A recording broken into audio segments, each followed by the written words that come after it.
What would you say are America's strengths and what would you say are America's weaknesses? You know, it's funny you asked that. When I landed in Florida at the Miami airport, I was amazed that this is the same nation, but it's so different.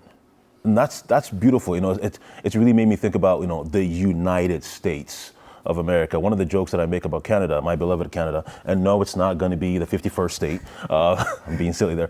But if you've seen one city, one town, you've seen it all.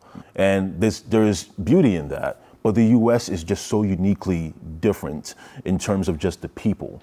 And that's a great thing. That's a beautiful thing. And also just the passion that people have for American history, for American culture. And really, I don't think there is a nation that values its history and its founding principles as much as Americans do.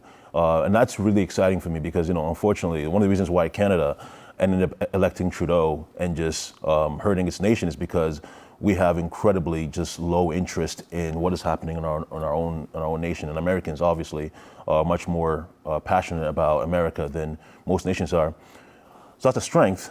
The weakness, however, I think is that I am seeing a lot of people who we mentioned before, especially right now when it comes to the conservative side, who because of electing Donald Trump seemingly think that they've won.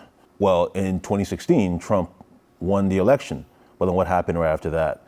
2020, we saw the disaster with the Joe Biden election, and I think it's good to be joyful about what's happening with Trump's win and some of his policies or most of his policies, but the battle is not over.